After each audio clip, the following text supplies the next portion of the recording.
व्याप्त कांचन गौरांगी श्री राधे वृंदावनेश्वरी वृषभानु सुते देवी प्रणमामि हरिप्रिय वाञ्छाकल्पतरुभ्यश्च कृपा सिन्धुभ्य एव च पतितानां पावनेभ्यो वैष्णवेभ्यो नमो नमः। जय श्री कृष्ण चैतन्य प्रभु नित्यानंद श्री अद्वैत गदाधर शिवासादि गौर भक्त वृंद। हरे कृष्ण कृष्ण कृष्ण हरे हरे हरे राम राम राम हरे हरे। श्रील प्रभुपाद की जय। हरे कृष्ण हरे कृष्ण। सभी वैष्णव भक्तों के चरणों में मेरा कोटि कोटि दंडवत प्रणाम। और जैसा कि आज माता जी ने मुझे सेवा दिया है तो मैं उसको निभाने का पूरा प्रयास करूंगी। हालांकि मैं इतना कुछ जानती नहीं हूँ, अगर मुझसे कोई त्रुटि हो तो सभी भक्त मेरे से छोटा समझ के मेरे को क्षमा करना। माता जी 1 मिनट, मैं चौथे अध्याय का माता जी में थोड़ा सा महात्म्य इसको सुनाना चाहूंगी। माता 1 मिनट देना।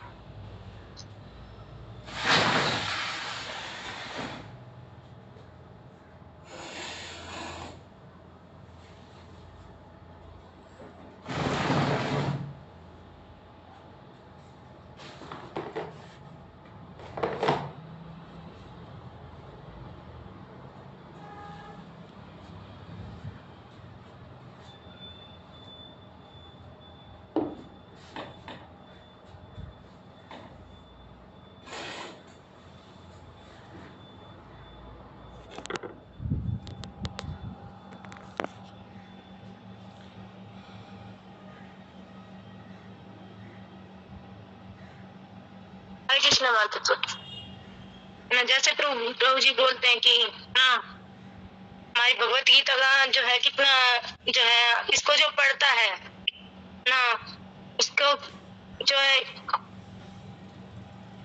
हर एक अध्याय का अलग अलग जो है महात्म्य है ना। और भगवत गीता पढ़ने से जो प्रभु जी ने पिछली बार जो हमें बताया कि ना इसमें जैसे भगवत गीता के अंदर ही है भूमिका में कि मनुष्य जो है जल में स्नान करके नित्य अपने को स्वच्छ कर सकता है, लेकिन यदि कोई भगवत गीता रूपी पवित्र गंगा जल में एक बार भी स्नान कर ले ना तो वह भवसागर की मलिनता से सदा सदा के लिए मुक्त हो जाता है। ये गीता महात्म्य है ना। तो वो जो चौथा अध्याय है भगवत गीता का उसका थोड़ा समय ना महात्म्य जो है सुनाना चाहूंगी आप सभी को।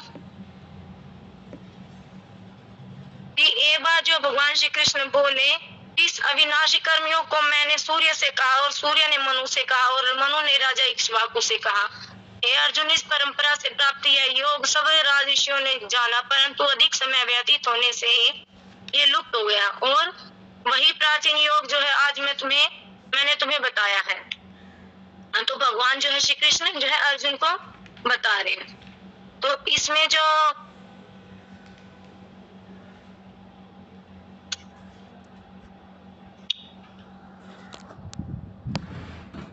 भगवान जो है बताते हैं कि एक बार जो भगवान लक्ष्मी से बोलते कि हे लक्ष्मी, जो पुरुष श्री गीता जी का पाठ करते हैं न उनके स्पर्श मात्र से अधम देह छूटकर मुक्ति को प्राप्त होता है। तो लक्ष्मी जी ने पूछा, हे महाराज, श्री गीता जी के पाठ करने वाले को छूकर कोई भी जीव जो है मुक्त हुआ है? तब श्री भगवान ने कहा, हे लक्ष्मी, तुमको मुक्त हुए की एक पुरातन कथा सुनाता हूँ। भागीरथी गंगा जी के तट पर एक काशीपुरी नगर है और वहाँ एक वैष्णव श्री गीता जी के चौथे अध्याय का पाठ किया करता था। एक दिन वह साधु वन में गया। वहाँ बेरियों के 2 वृक्ष थे, उनकी बड़ी छाया थी। वह साधु बैठ गया और बैठते ही उसको निद्रा आ गई। तो एक बेरी से उसके पांव लगे और दूसरी के साथ उसका जो सिर लग गया। वह दोनों बेरियां आपस में कांप कर पृथ्वी पर गिर पड़ी और पत्ते उनके सूख गए। परमेश्वर की इच्छा से वह दोनों बेरियां ब्राह्मण के घर 2 पुत्रियां हुई। तो हे लक्ष्मी, भगवान बोल रहे लक्ष्मी जी को कि हे लक्ष्मी, बड़े उग्र पुण्यों के करने से मनुष्य देह मिलती है। फिर ब्राह्मण के घर जन्म लेकर उन दोनों लड़कियों ने तपस्या करनी आरंभ की और जब वह दोनों बड़ी हुई तब उनके माता पिता ने कहा, हे पुत्रियों, हम तुम्हारा विवाह करते हैं। तब उन दोनों ने पिता से कहा वह विवाह नहीं करेंगी। उनको अपने पिछले जन्म की जो है याद थी। मैं जाति में जो है सुंदर जन्मी थी। उन्होंने कहा एक हमारे मन में कामना है कि वह परमेश्वर वह पूर्ण करे, तब वह बहुत जो है भली बात है। अगर परमेश्वर जो है उनकी कामना को पूर्ण करे तो ये बड़ी बात है। तो उनके मन में यही था कि वह साधु जिसके स्पर्श करने से हमारी अधम देह छूट कर यह देह मिली है ना। जैसे साधु जो है दोनों बेरियों के बीच में जैसे एक साइड कमर और एक साइड जो पैर लगा के लेटा था, तो उससे जो है उन दोनों बेरियों का उद्धार हुआ था और दोनों बेरियां क्या उनके पुत्री के रूप में जो उन्होंने जन्म लिया था। तो वे दोनों की पुत्रियां उनसे पूछ रही हैं कि जो है ना, उनके मन में यही था कि वो साधु जिसके स्पर्श करने से हमारी अधम देह छूट कर ये देह मिली थी वह मिले तब बहुत भला है। तो इतना विचार कर दोनों लड़कियों ने माता पिता से तीर्थ यात्रा करने की आज्ञा मांगी। तब माता पिता ने तीर्थ यात्रा की आज्ञा दी। तब उन दोनों कन्याओं ने माता पिता की चरण वंदना करके जो गमन किया। तीर्थ यात्रा करती करती वे बनारस पहुंची।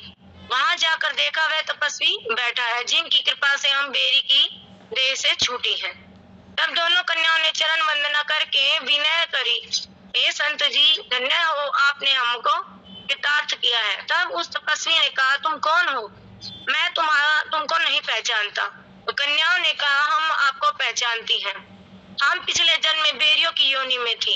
तुम एक दिन वन में आए, तुमको बहुत भूख लगी थी, तब बेरियों के छाया तले आ बैठे। लंबासन होने के से एक बेरी से आपके चरण और दूसरी से सिर लगा। उसी समय हम बेरी की देह से मुक्त हुई।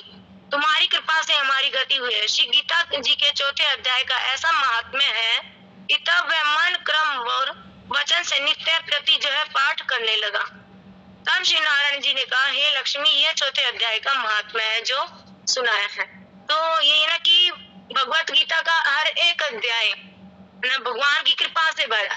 अगर हम एक अध्याय क्या हर एक श्लोक जो है ना भगवान की पूर्ण कृपा है हर एक श्लोक के ऊपर। तो आज जो श्लोक है भगवत गीता का 11वां श्लोक, श्रीमद् भगवत गीता यथारूप अध्याय 4 और श्लोक संख्या 11। ये यथा मां प्रपद्यन्ते तांस्तथैव भजाम्यहम् मम वर्तमानुवर्तन्ते मनुष्याः पार्थ सर्वशः। शब्द अर्थ है ये जो यथा जिस तरह मां मेरी प्रपद्यन्ते शरण में आते हैं तान उनको, तथा उसी तरह एवं निश्चय ही भजामी फल देता हूँ। अहम मैं मम मेरे वर्तमान पथ का अनुवर्तनते अनुगमन करते हैं मनुष्य सारे मनुष्य पार्थ हे प्रथा पुत्र सर्वशः सभी प्रकार से। श्लोक का हिंदी अनुवाद है जिस भाव से ये सारे लोग मेरी शरण ग्रहण करते हैं उसी के अनुरूप मैं उन्हें फल देता हूँ। हे पार्थ, प्रत्येक व्यक्ति सभी प्रकार से मेरे पथ का अनुगमन करता है। तो श्री भगवान जो है अर्जुन को बता रहे हैं कि जिस भाव से लोग मेरी शरण ग्रहण करते हैं, इनकी यहाँ पे भगवान बता रहे भाव से कि किस मनुष्य का कैसा भाव है। तो जैसे हमने श्लोक संख्या 9 में पढ़ा था ना, तो भगवान ने कहा था कि जो व्यक्ति उनके जन्म और कर्म को दिव्यता से तत्व से जानता है तो वह देह त्यागने के बाद जो है उनके धाम में आता है ना। और यहाँ पे जो है इस श्लोक में भगवान ने सिर्फ एक व्यक्ति के बारे में बोला कि जो व्यक्ति ना, सिर्फ एक के लिए बोला कि जो व्यक्ति, यानी कि भगवान बोले कि कितने मनुष्यों में ना, कितने हजारों में लाखों में एक ही व्यक्ति जो ऐसा होता है जो मेरी शरण को ग्रहण करता है ना। तो यहाँ पे जो है भगवान ने ऐसा बोला। और तो अगर भगवान ने ऐसा बोला तो अर्जुन को कहीं ना कहीं ये लगा कि भगवान क्या एक ही व्यक्ति के लिए बोल रहे हैं। तो ना कि अर्जुन जो है सोचने लगा कि क्या ऐसा व्यक्ति कोई दुर्लभ होता है ना। तो अर्जुन की जो है इसी शंका का जो निवारण करने के लिए जो श्लोक संख्या 10 में अगले जो पिछला श्लोक हमने पढ़ा है इसमें जो है भगवान ने ना कहा कि पूर्व काल में ऐसे अनेक लोग हो चुके हैं जो इस विधि के द्वारा उनके धाम आ चुके हैं ना। तो यहाँ पे भगवान ने बताया ऐसे अनेक लोग हो चुके हैं। तो भगवान ने तुरंत जो है अर्जुन की शंका को यहाँ पे मिटाने का जो है प्रयास किया कि जैसे अर्जुन ने समझा कि क्या एक ही दुर्लभ ऐसा व्यक्ति है, लेकिन भगवान ने यहाँ पे बोला कि बहुत सारे लोग है ना,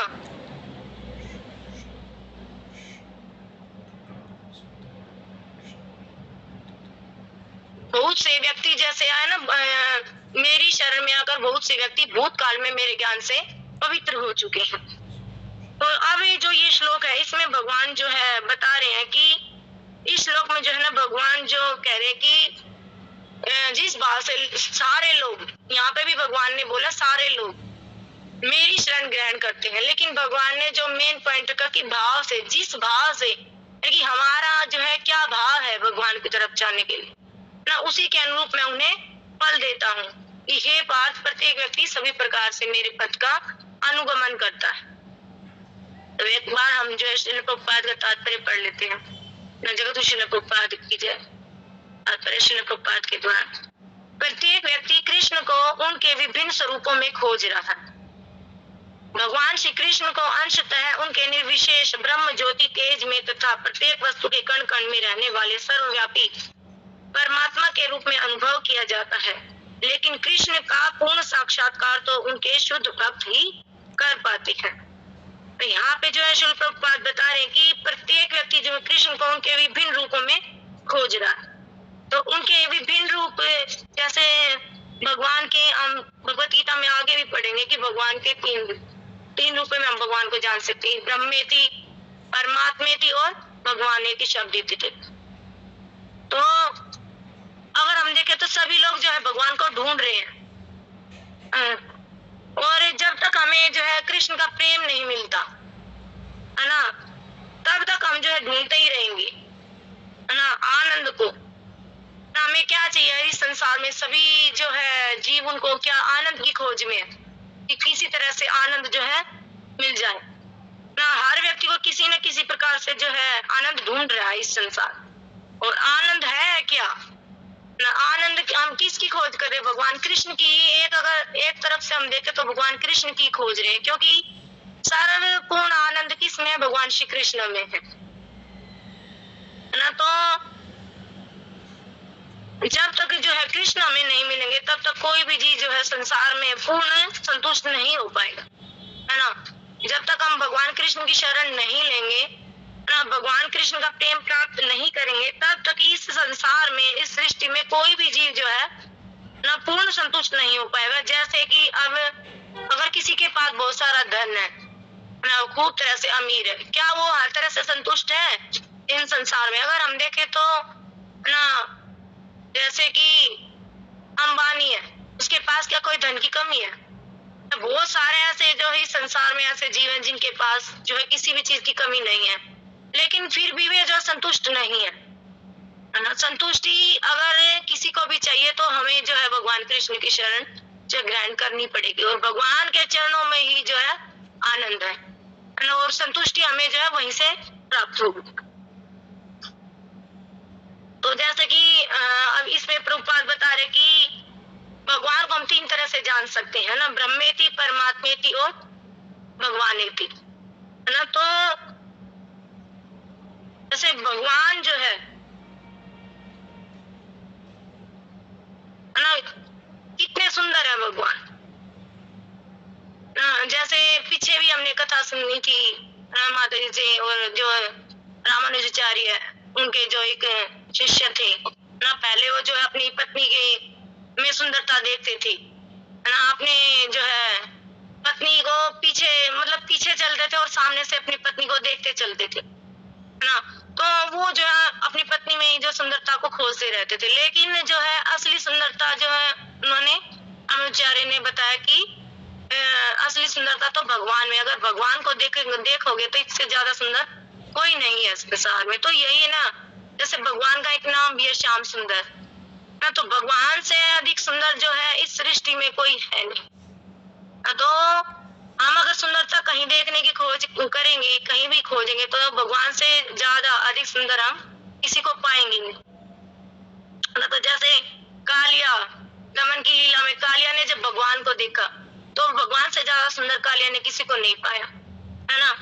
और वही भगवान जो है इस भौतिक संसार में हमारे हृदय रूप में जो है परमात्मा के रूप में है ना। और जैसे राम राक्षस थे, जब राम ने राक्षसों को मारा, उन राक्षसों ने भी जो है राम से ज्यादा सुंदर किसी को नहीं पाया। जैसे जब में राम विवाह हो रहा था, तब भी जो वहां पे जितनी भी सीता जी की सखियां थी, सीता माता जी की, सुंदर राम से सुंदर किसी को नहीं पाया, है ना। तो भगवान से सुंदर तो कोई हो ही नहीं सकता है। और उसी तरह अगर वही भगवान जो है इस भौतिक संसार में जैसे हम आए हैं, है ना, तो भगवान जो है हम सब जीवों के हृदय में परमात्मा रूप में आए, है ना। तो क्या हम जो है परमात्मा से इतना आदान प्रदान कर सकते हैं? भले ही भगवान जो है हमारे परमात्मा रूप में हमारे हृदय के अंदर है ना। तो हम परमात्मा से जितना भगवान से स्पष्ट साकार रूप में आदान प्रदान कर सकते हैं, क्या हम परमात्मा से कर सकते हैं? नहीं कर सकते हैं, है ना। और जो है निराकारवादी है ना, वो क्या देखते हैं कि भगवान को क्या देखते हैं? प्रकाश रूप में देखते हैं, है ना, कि एक बस ज्योति है, एक प्रकाश है, उसी में हम जो है अपना अपना ध्यान लगाते हैं और सोचते हैं कि जैसे हमने पिछले भी श्लोक में बताया प्रभुपाद ने कितना सुंदर तरीके से, कि जो है निराकारवादी सोचते हैं कि बस जो है हम ब्रह्म की में ध्यान लगाएं, उस ज्योति में ध्यान लगाएं और उसी में लीन हो जाएं, बस उससे ज्यादा जो है कुछ नहीं है संसार में। लेकिन हम सब सोच के देखें एक बार कि जो ज्योति है, अगर हमको किसी ऐसे कमरे में बंद कर दिया जाए जहाँ पर केवल प्रकाश ही प्रकाश हो, है ना, और कुछ हो ही नहीं, उसमें खाली प्रकाश हो, और कोई बोल दे कि अब आपको यहीं पे रहना, तो क्या उस प्रकाश के अंदर हम कितनी देर रुक पाएंगे? क्या हम रुक पाएंगे वहां पे सदा के लिए? घंटा, 2 घंटा, ज्यादा से ज्यादा 1 दिन अगर कोई रुकेगा तो वो बोर हो जाएगा कि छोड़ो यहाँ पे कुछ नहीं है ना। तो भगवान यही समझा रहे हैं कि जो अगर जो है सभी लोग जो है भगवान की शरण में आए, भगवान को जाने, और भगवान को जिस भाव से, यानी कि अगर कोई भगवान को पूज रहा है परमात्मा के रूप में, या भगवान को पूज रहा है ना ब्रह्म ज्योति के रूप में, या भगवान की उपासना जो है ब्रह्म ज्योति के रूप में कर रहा है, लेकिन वही जो है अगर हम भगवान का सानिध्य प्राप्त अगर करेंगे, है ना, भगवान की पूजा हम साकार रूप में करेंगे ना, भगवान से अगर हम साकार रूप में आदान प्रदान करेंगे, तो उससे जो है भगवान जो है प्रसन्न होंगे, है ना। हालांकि ये है तीनों स्थितियां जो है वो भगवान की तरफ ही है ना। भगवान कह रहे हैं इसमें कि भले ही जो है तीनों स्थितियां जो है खराब नहीं है, कहीं ना कहीं जो है जीव जो है भगवान की उपासना कर रहा है, लेकिन सही ढंग से नहीं ना। तो हमें जो भगवान की जो है पूजा करनी है साकार रूप में। तो यही बता रहे भगवान यहाँ पे कि किस भाव में जो है जो लोग जो है भगवान बोलते हैं कि जो मनुष्य जिस भाव में जो मेरी उपासना करेगा, मैं उसी भाव में जो है उसकी ना सहायता करूंगा।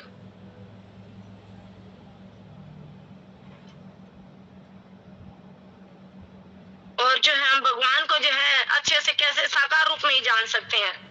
और ऐसे तो जैसे बताया गया कि 12 रस है भगवान को के साथ अगर हम अपना संबंध स्थापित करते हैं, लेकिन जो 5 जो रस बताए हैं ना वो मूल है ना, बिल्कुल जो है प्राइमरी जो बताए हैं वो 5 रस भी क्या है? शांत रस, दास्य रस, साख्य रस, है ना, और वात्सल्य रस, माधुरी रस।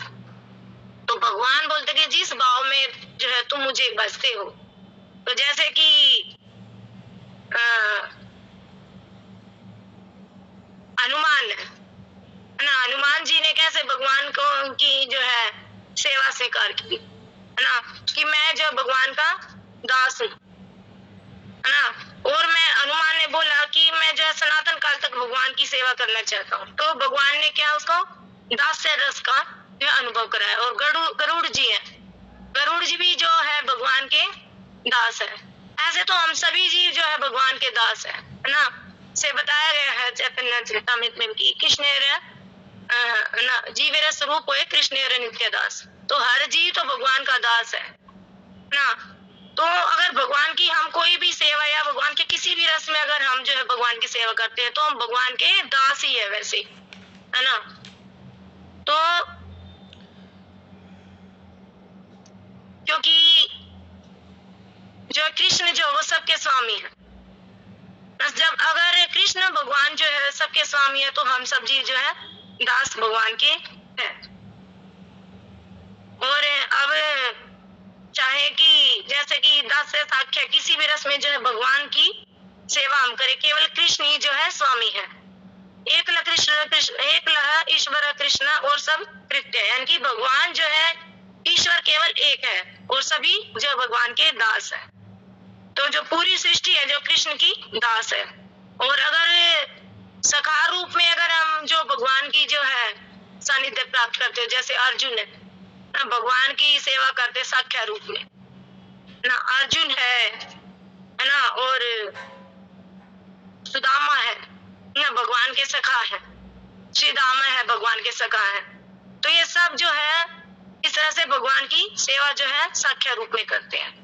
और उसी तरह जैसे कि ना तीसरा बताया जैसे वात्सल्य रस, तो वात्सल्य रस में जैसे यशोदा मैया है ना, नंद महाराज है और देवकी है ना, और वासुदेव जी है, और जैसे ना दशरथ महाराज है जो राम के पिता हुए है ना। तो इसी तरह जो ये सब जो है वात्सल्य रस में है ना, इन्होंने जो प्रार्थना की कि जो भगवान को हम जो है अपने पुत्र रूप में जो है पाए, तो उन्हें जो है भगवान ने उनको जो है ये वात्सल्य रस का अनुभव कराया।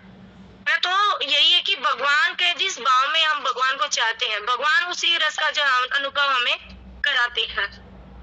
और वह जैसे माधुर्य रस है ना, माधुर्य रस में जो है भक्ति करी जैसे गोपियों ने ना, और जैसे लक्ष्मी जी है और श्रीमती राधा रानी है, तो माधुर्य रस में है, उन्होंने भगवान को जो है माधुर्य रस के लिए जो है ना भक्ति की, तो जो है भगवान ने उन्हें जो ये रस प्रदान किया। तो कोई ना कोई जो है जिस भाव से हम अगर चाहते ना कि भगवान हमें इस रूप में हमें भगवान को हम देखना चाहते हैं, तो भगवान हमें उसी रूप में जो है हमें दर्शन देते हैं ना। जिस रूप में हम भगवान को चाहते हैं भगवान उसी रूप में हमारे सामने जो है प्रकट होते हैं। तो यही है कि इस श्लोक में जो है प्रभुपाद जी भी यही बताना चाह रहे कि, और भगवान तो बता ही रहे कि जिस भाव में जो जिस भाव में है ना भगवान को बसता है उसी रूप में भगवान जो है उनको उनकी सेवा करते हैं। लेकिन यहाँ पे बताया कि भगवान सेवा करते हैं, सेवा करती है कि भगवान हमारी सेवा करते हैं। तो यहाँ पे ऐसे भगवान हमें उसी तरीके से जो है प्रेम प्रदान करते हैं।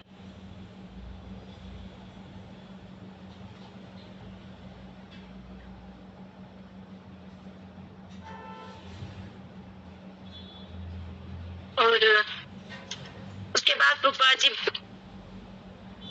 बोल रहे हैं कि फलतः कृष्ण जो है प्रत्येक व्यक्ति की अनुभूति के विषय है और इस तरह कोई भी और सभी अपनी अपनी इच्छा के अनुसार जो है तुष्ट होते हैं।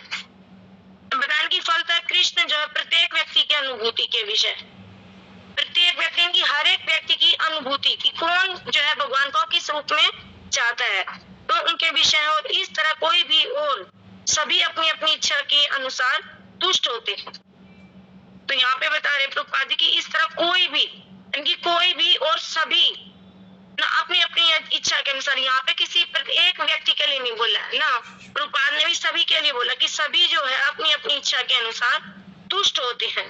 और दिव्य जगत में भी कृष्ण अपने शुद्ध भक्तों के साथ दिव्य भाव से विनिमय करते हैं जिस तरह की भक्त उन्हें चाहता है ना। बता रहे कि जिस तरह की भक्त उन्हें चाहता है, प्रभुपाद बता रहे कि कृष्ण जो अपने शुद्ध भक्तों के साथ दिव्य भाव से विनिमय करते हैं जिस तरह की भक्त उन्हें चाहता है। कि जैसे कि गजेंद्र की जो कथा है, गजेंद्र ने जो है भगवान को पुकारा है ना, जैसे श्रीमद् भागवत में हम पढ़ेंगे गजेंद्र की कथा, तो उसमें भी यही है कि ना जो गजेंद्र जब उनका पैर जो मगरमच्छ के मुंह में था तो कितनी स्तुतियां उन्होंने भगवान की, कितनी प्रार्थनाएं भगवान से की ना, जबकि उसका जो है वो पैर जो है मगर के जो है मुख में था। कितना जो है कितने हजारों वर्षों तक जो है उन दोनों का युद्ध चलता रहा, है ना। तो उस समय में जो है उन्होंने जो है श्री कृष्ण से इस जो है संकट से छूटने के लिए प्रार्थना की, तथा उसके साथ साथ जो है सदा के लिए इस भौतिक संसार के बंधन से भी छूटने के लिए उन्होंने प्रार्थना की। उन्होंने प्रार्थना की ना अपने भाव से, क्योंकि गजेंद्र चाहता था ना उसमें, क्योंकि भगवान जब उसको छुड़ाने के लिए आए तो गजेंद्र ने प्रार्थना की भगवान से कि जो इस संसार से ही जो उनको छुड़ा दे ना, वो संसार में जो है नहीं चाहते। तो भगवान ने जो है मगर की जो है प्रार्थना की उस गजेंद्र ने, तो भगवान ने जो है गजेंद्र की प्रार्थना सुनी, है ना। तो उस समय जो है श्री कृष्ण ने जो है उस स्थान पे आकर के उस हाथी को यानी कि गजेंद्र को मगरमच्छ के संकट से छुड़ाया, और इसके साथ साथ जो है उस हाथी को जो है हाथी के ही शरीर से छुड़ाकर ना, गजेंद्र को जो है हाथी के शरीर से छुड़ाकर ना अपना ही सारूप्य प्रदान किया, है ना। और उस हाथी को जो है गजेंद्र को भगवान के समान ही जो है पीत वस्त्र धारण किया कराए, 4 भुजाओं वाला शरीर दिया, और इस प्रकार जो है श्री कृष्ण उस गजेंद्र को गरुड़ की पीठ पे अपने साथ बैठा कर वैकुंठ में लेते गए। तो इस प्रकार जो है भगवान यह कह रहे हैं कि हे अर्जुन, जिस प्रकार गजेंद्र ने मेरी शरण लेकर जिस प्रकार प्रार्थना की और मैंने उसकी प्रार्थना का उसी प्रकार जो है उत्तर दिया, जिस प्रकार से गजेंद्र ने प्रार्थना की भगवान से, उसी प्रकार भगवान ने उसकी प्रार्थना सुनी और उसको पूर्ण किया। तो उसी प्रकार भगवान कह रहे कि जो भक्त जो है मेरी शरण में आकर जिस प्रकार प्रार्थना करता है, तो मैं जो है उसकी प्रार्थना का उत्तर उसी तरीके से देता हूँ, है ना। और जैसे कि गोपियों ने भी एक बार कैसे जो है भगवान की रास लीला में इतनी सारी गोपियां आई, है ना। जैसे एक बार पूर्व में जो है श्रुतियां थी, श्रुतियों ने भी जो है भगवान के साथ अपना भगवान का रूप देकर जो मोहित हुई, उन्होंने भगवान से प्रार्थना की कि जो है हम भी जो है आपका सानिध्य जो है चाहते हैं। तो भगवान ने उनको बोला कि तथास्तु, जैसे आप लोग चाहते वैसा ही होगा ना। द्वापर में जब भगवान आए ना, तब जो है उन्हीं श्रुतियों का जो है भगवान ने जो है गोपियों का स्थान दिया, है ना। उन्होंने प्रार्थना की भगवान से, तो गोपियों का स्थान दिया, और गोपियों रूप में जो है भगवान के साथ उन्होंने रासलीला की। और इसी तरह जब जो है राम जी और सीता जी का विवाह हो रहा था, तो वहां पर जितनी भी स्त्रियां थी वो भी राम जी को देखकर जो है मोहित हुई ना। उन्होंने भी यही भगवान से प्रार्थना की मन ही मन की ना ऐसा ही सुंदर हमारा भी पति हो, है ना। और जो है अयोध्या से जो है जब जनकपुर से जो है अयोध्या की ओर जब जा रहे थे श्री राम और सीता, उस समय भी जो है रास्ते में जितनी भी जो स्त्रियां मिली, उन्होंने भी जो है भगवान के रूप को देखकर ना यही कहा कि मन ही मन उन्होंने ये सोचा कि काश हमारे भी जो है पति ऐसे ही होते। तो भगवान ने जो है मन ही मन उनको जो है आशीर्वाद दिया कि जो है द्वापर में आप सब जो है ना मेरे सानिध्य को प्राप्त करोगे ना। तो और जब ना बाद रावण के साथ युद्ध करके जब राम सीता को लेके गए ना, उसके बाद भी जो है कितना कुछ हुआ, तो सीता को जो है वन में जाना पड़ा, है ना। और वन में जब सीता जी गई, तो भगवान राम जो है उस समय जो यज्ञ किया करते थे, वहां पे हर एक जो है सीता के रूप में एक सोने की सीता बनाया करते थे, है ना। तो यज्ञ रूपी जो सोने की जो सीता थी, वो सब जो है जीवंत होकर उन्होंने भी भगवान से प्रार्थना की कि जो है हम सब जो है आपका पति रूप में जो है ना सानिध्य चाहते हैं। तो भगवान ने जो है उनको भी यही दिया था वरदान कि जो है द्वापर में जब आऊंगा तब जो आप सब मेरा सानिध्य प्राप्त करोगे। तो जिसने जैसे जैसे भाव में भगवान से प्रार्थना की, तो भगवान को उसी रूप में पाया गया। जब भगवान जो है द्वापर में श्री कृष्ण रूप में आए थे, तो वहां पे जो है सभी की कामनाएं जो भगवान ने पूर्ण की ना, सभी को जो है रास लीला में जो है अपने साथ जो है सभी के प्रति बनकर जो है भगवान ने उन सब का जो है मनोभाव पूर्ण किया। तो यहाँ पे जो है थोड़ा थोड़ा यही समझ में आ रहा है, जिस भाव से हम भी भगवान को प्रार्थना करेंगे ना, तो वैसे वैसे भाव से जो है भगवान हमारी प्रार्थना को सुनते भी हैं और उन्हें पूर्ण भी करते हैं। ये नहीं कि भगवान के लिए कोई स्पेशल ही होगा तो ही भगवान जो उनकी प्रार्थनाओं को सुनेंगे, उनको पूर्ण करेंगे। भगवान जो है हर एक के हृदय में स्थित है और भगवान हर एक की प्रार्थना को सुनते हैं और हर एक की प्रार्थना को जिस भाव से जो प्रार्थना करता है उसी भाव से जो है भगवान इसको पूर्ण भी करते हैं। तो बताते कि कोई एक भक्त कृष्ण को परम स्वामी के रूप में चाह सकता है, दूसरा अपने सखा के रूप में और तीसरा अपने पुत्र के रूप में और चौथा अपने प्रेमी के रूप में, जैसे कि अभी हमने वर्णन किया। जो है भगवान को कोई जो 5 रस में जो है न चाह सकता है और कृष्ण जो है सभी भक्तों को समान रूप से उनके प्रेम की प्रगाढ़ता के अनुसार फल देते हैं। भौतिक जगत में भी ऐसी ही विनिमय की अनुभूतियां होती हैं और वे विभिन्न प्रकार के भक्तों के अनुसार भगवान द्वारा संभाव से विनिमय की जाती है। शुद्ध भक्त यहाँ पर और दिव्य धाम में भी श्री कृष्ण का सानिध्य प्राप्त करते हैं और भगवान की साकार सेवा कर सकते हैं। तो यहाँ पे बताया कि शुद्ध भक्त जो है भगवान की सेवा जो है दिव्य धाम में भी जो है भगवान कृष्ण का सानिध्य प्राप्त करते हैं और भगवान की साकार सेवा कर सकते हैं।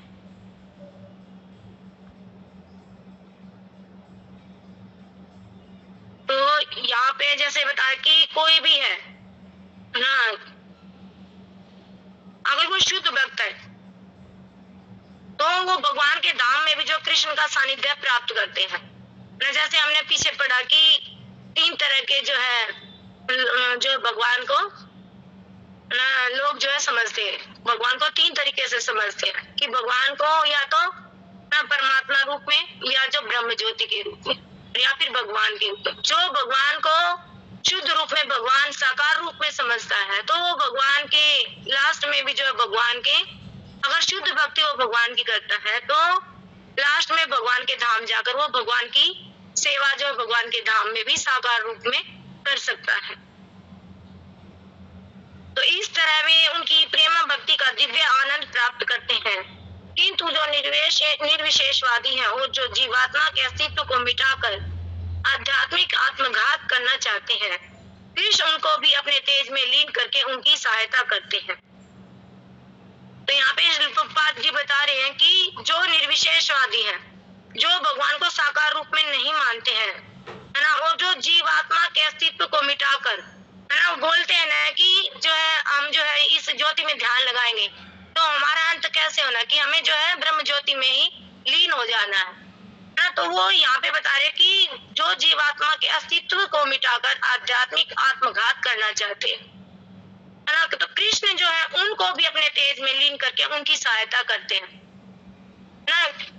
चाहे वो किसी भी तरह जो है कर रहे हैं लेकिन वो कर तो भगवान की पूजा रहे हैं, क्योंकि जो निर्विशेष ब्रह्म है ना, जो ज्योति है वो भी भगवान की ही ज्योति है। तो यहाँ पे बता रहे कि भगवान जो है कृष्ण उनको भी जो है अपनी तेज में लीन करके उनकी सहायता करते हैं। वो अगर उस तेज में लीन होना चाहते तो भगवान उनकी सहायता करते हैं। तो ऐसे निर्विशेषवादी सच्चिदानंद भगवान को स्वीकार नहीं करते ना। तो भगवान को जो है निर्विशेषवादी सच्चिदानंद यानी सच्चित और आनंद से जो भगवान परिपूर्ण है ना, सत्य सच्चित और आनंद यानी जो आनंद में है ना, ज्ञान में है और जो शाश्वत है, उन भगवान को स्वीकार नहीं करते। और शाश्वत कौन रह सकता है? जिसका साकार रूप होता है ना, उस भगवान को वो स्वीकार नहीं करते। फलता में अपने व्यक्तित्व को मिटाकर भगवान की दिव्य सगुण भक्ति के आनंद को प्राप्त नहीं करते, है ना। अगर यहाँ पे बता रहे प्रभुपाद जी की वो जो है ना अपने व्यक्तित्व को मिटाकर भगवान की दिव्य सगुण भक्ति, है ना, कि आनंद को प्राप्त नहीं करते, है ना। आनंद हम कैसे ले सकते हैं ना, जैसे हमने पीछे चर्चा की कि क्या हम एक प्रकाश से आनंद ले सकते हैं ना। अगर हमको बंद किया जाए तो क्या हम उस प्रकाश से आनंद ले पाएंगे? नहीं ना। हमें आनंद लेने के लिए सामने कोई चाहिए ना, कुछ वस्तु से हम आनंद ले सकते हैं या बिल्कुल जिसका कोई रूप हो उससे हम आनंद की अनुभूति कर सकते हैं। एक खाली जो है ज्योति से प्रकाश से हम जो है आनंद नहीं प्राप्त कर सकते। तो यहाँ पर निर्विशेषवादियों के लिए बोला है प्रभुपाद जी ने कि वो जो है आनंद प्राप्त नहीं करते हैं। तो उनमें से कुछ जो निर्विशेष सत्ता में दृढ़ता पूर्वक स्थित नहीं हो पाते, वे अपनी कार्य करने की शुद्ध इच्छाओं को प्रदर्शित करने के लिए इस भौतिक क्षेत्र में वापस आते हैं, है ना। जैसे वो बताया गया कि जो निर्विशेषवादी है, अगर वो ब्रह्म में जाते हैं, ब्रह्म ज्योति में अगर वहां पे समाहित होते तो वहां वो रुकेंगे कुछ दिन के लिए, कुछ समय के लिए वहां पे वो जो है स्थित रहते, लेकिन उसके बाद वो दोबारा भगवान जो है पे कृपा करके दोबारा से जो इस भौतिक संसार में उनको वापस भेजते हैं, है ना। तो भगवान जो है उनके प्रति भी पूर्ण जो है निष्ठा दिखाते हैं। उन्हें वैकुंठ लोक में प्रवेश करने नहीं दिया जाता, किंतु उन्हें भौतिक लोक में कार्य करने का अवसर प्रदान किया जाता है ना। यहाँ पे बताया ना कि उन्हें भगवान के लोक में ना वैकुंठ लोक में प्रवेश नहीं करने दिया जाता, क्योंकि उन्होंने तो उपासना जो है ज्योति की थी। तो लेकिन किंतु जो है उन्हें जो है जब वो उस ज्योति से उग जाते हैं ना, तो उसके बाद जो है उन्हें भौतिक लोक में कार्य करने का अवसर जो है प्रदान किया जाता है। जो सकाम कर्मी है, भगवान उन्हें यज्ञेश्वर के रूप में उनके कर्मों का वांछित फल देते हैं। जो योगी है और योग शक्ति की खोज में रहते हैं, उन्हें योग शक्ति प्रदान करते हैं ना। बताया ना भगवान ने, जो सकाम कर्मी है ना, जो अपनी इंद्रिय तृप्ति करते हैं ना, जो अपनी इच्छाओं को पूर्ण करने के लिए जो है भगवान की पूजा करते हैं ना, तो भगवान उन्हें जो है यज्ञेश्वर के रूप में उन्हें कर्मों का वांछित फल देते हैं ना। वो क्या करते हैं, यज्ञ करते हैं, हवन करते हैं कि हमें जो हमारे ना हमें फल प्राप्त हो, हमारी ये मनोकामना पूर्ण हो। तो भगवान जो है यज्ञेश्वर के रूप में उनके कर्मों का वांछित उन्हें फल देते हैं। और जो योगी है और जो योग शक्ति की खोज में रहते हैं, उन्हें योग शक्ति प्रदान करते हैं ना। जो योगी है ना, उन्हें जो योग शक्ति की खोज में रहते हैं ना, उन्हें भी जो भगवान योग शक्ति प्रदान करते हैं। और दूसरे शब्दों में प्रत्येक व्यक्ति की सफलता भगवान की कृपा पर आश्रित रहती है। बताने की चाहे कोई कैसे भी किसी भी प्रकार से भक्ति कर रहा है न, प्रत्येक व्यक्ति की सफलता जो है भगवान की कृपा पर ही आश्रित रहती है। ये बिल्कुल ये लाइन कितना जो है ना, कृपा ने कितना सुंदर तरीके से बताया कि चाहे कोई कैसे भी करे ना, सबकी जो है सफलता भगवान की कृपा पर ही आश्रित रहती है। और समस्त प्रकार की आध्यात्मिक विधियां एक ही पथ में सफलता की विभिन्न कोटियां हैं। अतः जब तक कोई कृष्ण भावना अमृत की सर्वोच्च सिद्धि तक नहीं पहुंच जाता, तब तक सारे प्रयास अपूर्ण रहते हैं।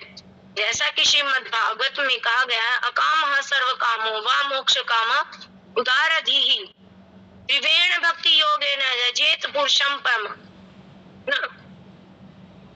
मनुष्य चाहे निष्काम हो या फल का इच्छुक हो या मुक्ति का इच्छुक ही क्यों ना हो ना, यहाँ पे बताया ना कि त्रिवेण भक्ति योग है। त्रिवेण भक्ति योग यानी कि मनुष्य चाहे निष्काम हो, उसे किसी भी चीज की कामना ना हो, है ना, या फिर किसी फल का इच्छुक हो, या उसे भोगने की इच्छा हो कि मैं तो मुझे अभी जो है संसार में भौतिक सुख भोगना है ना, या फिर उसे मुक्ति की इच्छा हो, है ना। तीनों प्रकार से जो है भगवान जो है उसे पूरे सामर्थ्य से जो है भगवान की सेवा करनी चाहिए। अगर तीनों जो है, अगर किसी को मुक्ति की इच्छा हो, उसे भी, जिसे कुछ ना चाहिए उसे भी, और जो है पूर्ण सुख भोगना चाहता है ना इस भौतिक संसार में, उसे भी, है ना। तो इन तीनों को क्या पूरे सामर्थ्य से जो भगवान की सेवा करनी चाहिए, जिससे उसे पूर्ण सिद्धि प्राप्त हो सके और जिसका पर्यवसान कृष्ण भावनामृत में होता है ना। तो यहाँ पे जो है भगवान यही समझा रहे हैं प्रभुपाद जी हमें कि चाहे कोई भी है ना, किसी भी तरह से आना तो भगवान की शरण में है। जब तक भगवान की शरण हम नहीं लेंगे, तब तक जो है हम कुछ भी पा नहीं सकते हैं। चाहे हमारी कुछ चाहने की इच्छा है या कुछ भी चाहने की इच्छा नहीं है, या हमें मुक्ति चाहिए, है ना। और जैसा कि प्रभु जी बता रहे थे, सचिपति प्रभु जी, है ना, परसों की ही क्लास में, शनिवार की क्लास में, है ना, कि जो भक्त होगा, है ना, जो शुद्ध भक्त होगा भगवान का, उसके पास मुक्ति भी आएगी, भुक्ति मुक्ति सिद्धि कामी ना, तीन चारों आएंगी। लेकिन जो भगवान का शुद्ध भक्त होगा, उसे ना तो भुक्ति चाहिए, ना कुछ भी भोगने की उसकी इच्छा नहीं रहती, तो कुछ नहीं चाहिए संसार। और उसके पास जब मुक्ति आएगी, तो वो अगर भगवान का शुद्ध भक्त है तो वो बोलेगा कि मेरे को मुक्ति नहीं चाहिए, तो क्या बोलेगा कि मेरे को भगवान का सानिध्य चाहिए, है ना। सिद्धि, भगवान जो है उसे सिद्धि देने का प्रयास करेंगे ना, सिद्धि देवी आएंगे उनके साथ पास में, तो वो जो सिद्धि को भी स्वीकार नहीं करेगा ना, या किसी भी तरह की वो कामना नहीं है उसकी। तो जो भगवान का शुद्ध भक्त है वो सिर्फ भगवान का सानिध्य चाहता है, भगवान के चरणों की सेवा चाहता है, जैसे कि श्लोक में आया है ना, कि जिस बात से सारे लोग मेरी शरण ग्रहण करते हैं, है ना, तो भगवान की शरण जो हमें किस भाव से करनी है, तो उसी के अनुरूप मैं उन्हें फल देता हूँ। तो हमें क्या चाहिए कि भगवान की शरण हम किस तरीके से जो है ग्रहण करें, है ना। तो ये हमारा जो है इसमें है, जैसे कि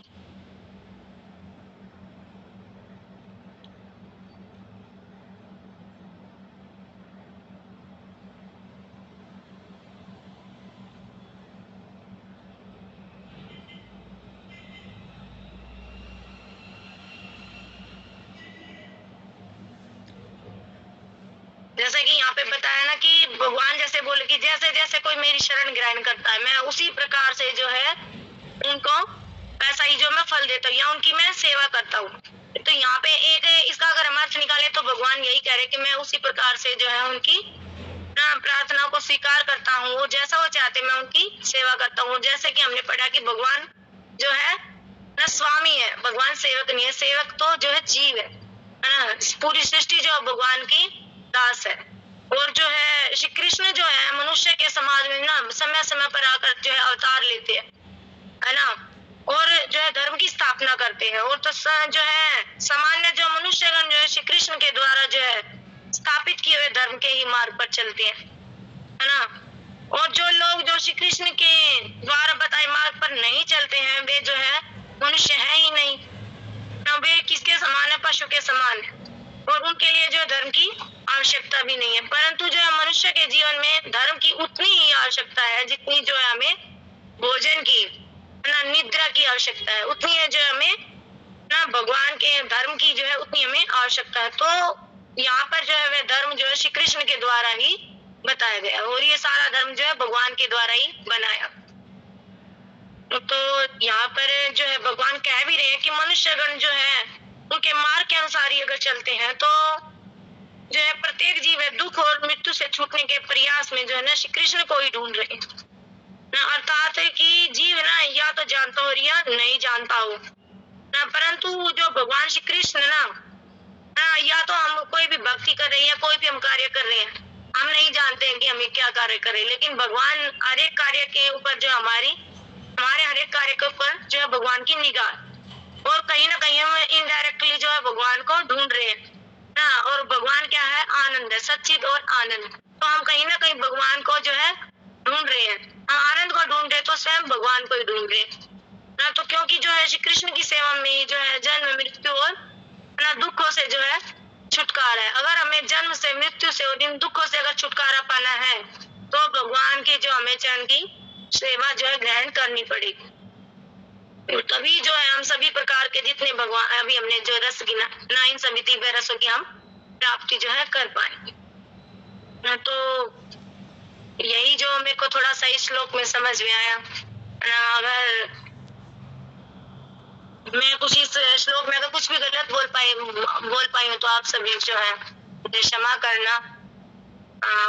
इतना मैं थोड़ा सा ज्यादा अच्छे से नहीं बोल पाती हूँ, तो आप सभी लोग जो क्षमा करना। कृष्ण।